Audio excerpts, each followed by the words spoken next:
All right, here in chapter 12, we're going to start looking at meiosis. So, this is our other cell division process that happens in eukaryotes, and it is specifically to generate gametes, our sex cells, sperm, and eggs. Okay, so we see that this process, we're making multiple cells, and this is either happening in the ovaries or testes in animals. Happens in different types of cells in things like plants and fungi. But we're looking here at sexual reproduction specifically. Okay? So our product in meiosis is going to be sperm cells and egg cells. We refer to these sex cells as gametes. So anytime you see gamete, you'll know we're talking about these sex cells that resulted from the process of meiosis. Okay? Again, ovaries and testes in animals, and they come from special diploid cells in the gonads, either the ovaries or the testes, that go through this meiosis. Okay? So, what do we get out of meiosis? We get our sex cells, also known as gametes, as we see them referred to in this graphic over here, the eggs and the sperm, and these are all haploid. So, when we looked at mitosis, we took one diploid cell and ended up with two genetically identical diploid cells. Now in meiosis, we're going to start with those sex cells in the gonads. They're diploid. Then through the process of meiosis, we're either making haploid sperm cells or haploid egg cells, so that when we go through fertilization, we're taking something that's haploid 1N, another thing that's haploid 1N, we put them together, and now we end up with a zygote that is diploid. So it now has a full set of chromosomes, whereas the egg has half and then the sperm has half, each having 23 in humans. And then when we fertilize, we have 23 pairs. Okay. We've got this new term, homologous pairs, and I'll talk more about that as we get into the actual processes, the phases of meiosis. The other thing that's really important to point out is we only do interphase once. So we only replicate our DNA the one time in this process, even though it's a two-step process. And then we have our two meiotic divisions. Okay. So cells that undergo meiosis divide twice. In mitosis, we divided once, ended up with two cells. In meiosis, we're going to get two divisions and end up with four cells.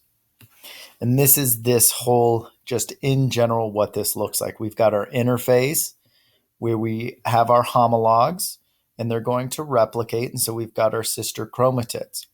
So when we say homologs and our homologous pairs, we're looking at these chromosomes that code for the same genes.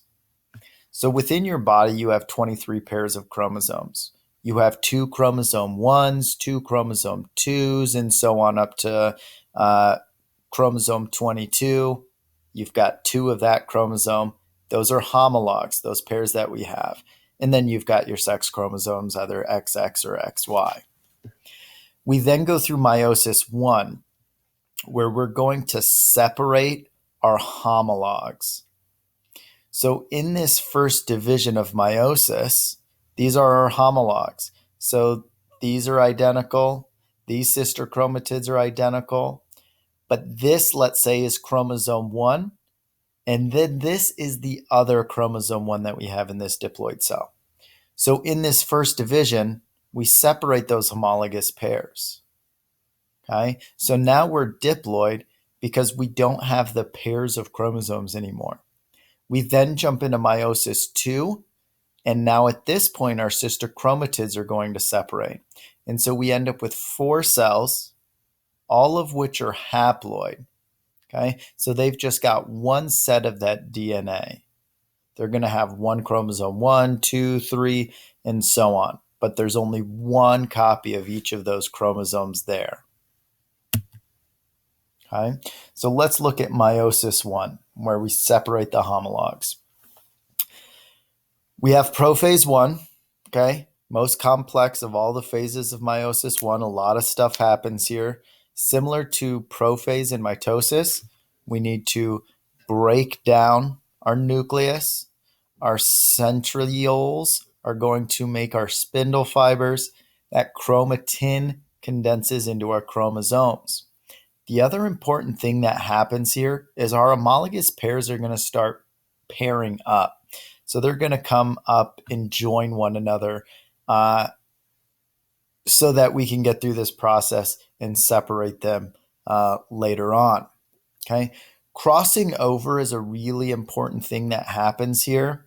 So between these homologous pairs, what we're going to see is that pieces of each of these chromosomes is going to trade places across these homologs. So we've got alleles, these versions of genes on one chromosome, is now going to end up on the other chromosome and vice versa. Okay, this chiasmata is the site where crossing over happens. You don't need to know that term, but there it is. And so here we see this crossing over. So we've got these homologous chromosomes. Okay, so this is chromosome 1, for example. This is the other chromosome 1. Okay, so we've got these pairs. When these join up and get really close to another, this crossing over can happen where we trade sections at the end of these chromosomes. And so now we've got where this chromosome was all blue and it had its very specific genes on there. It's no longer that same chromosome. It's got different genes and different versions of those genes now. And so what we'll see is that this crossing over increases genetic variation within our gametes so that all of them end up quite different from one another because this crossing over, where it happens, how much crossing over actually occurs, is actually pretty random. So now we jump into metaphase one. And just like in mitosis, where the chromosomes lined up, they're going to line up here as well. But the difference here in metaphase one is that our homologous pairs line up across the middle. So we are not single file in metaphase one. We have our homologous chromosomes next to each other. Okay, and you can see this crossing over that has occurred by the difference in the colors of these chromosomes. Okay, and again, this lining up of which chromosome is where, this independent assortment, totally random. Okay, and so here, this is an example where we only have 3 chromosomes. And this law of independent assortment states that these chromosomes kind of randomly end up on one of the sides of that cell. And so if it's just 3 chromosomes, we've got 8 possible combinations. Okay? With humans with 23 chromosomes, it's 2 to the 23rd power, which is a pretty large number. Okay. And so we've got all of these possible combinations of gametes of these sex cells. And that's why siblings can be so different from one another, even though their mother and father is the same. We've got all of these different combinations that can happen. So we get into anaphase one. Now our homologs are going to go to the opposite sides of that cell. Okay, so we end up with one homolog on one side, the other homolog on the other side. Okay, that's anaphase one. Then we get telophase one in our first round of cytokinesis. Okay, so this is very brief. We're not completely remaking this nucleus. We're not completely going back to chromatin. We're probably not completely breaking down our spindle fibers because we're just going to redo these things in meiosis too. But these processes do begin, and we do go through cytokinesis and separate this cell into 2 cells. Now, this down here tells us that there's a brief interphase before prophase 2, which is part of meiosis 2, but there's no replication. Okay, we already had that replication before meiosis 1 even started. So we can come into meiosis two. Okay. And so the first part of meiosis two, and we'll see that the name of these phases are all the same, except in meiosis. In meiosis one, there's a Roman numeral one after them. In meiosis two, there's a Roman numeral two after them. So in prophase two, we come back into our chromosomes, break down however much nucleus was built up, rebuild those spindle fibers. Okay. And so that's all we're really doing here. And we'll notice that meiosis two looks pretty much exactly the same as mitosis.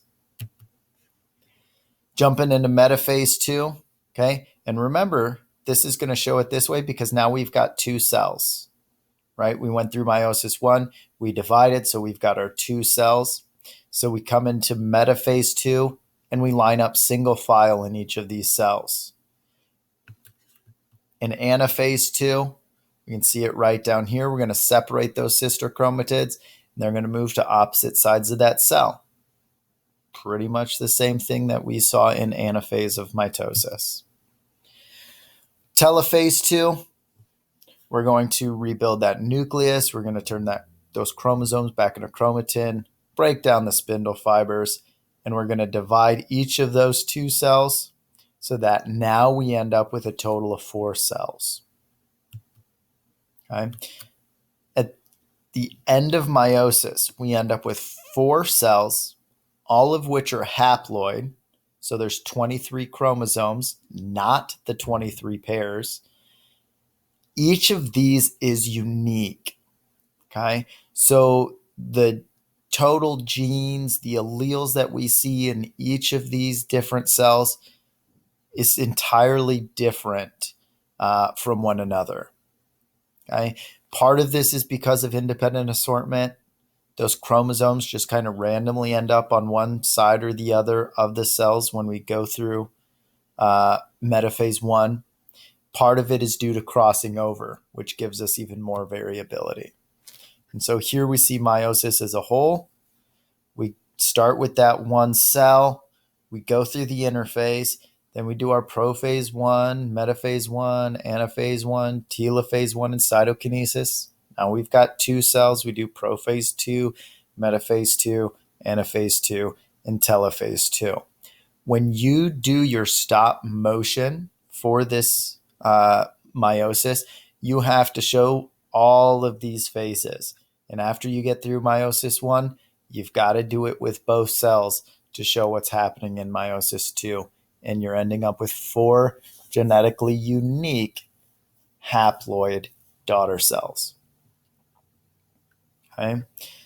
Again, meiosis is only happening in cells that produce gametes. They're producing sex cells, sperm or eggs. This happens after DNA replication, so that 1 round of interphase, and then we've got our 2 rounds of cell division.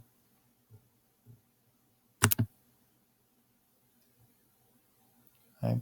And we'll end there for chapter 12 here, meiosis.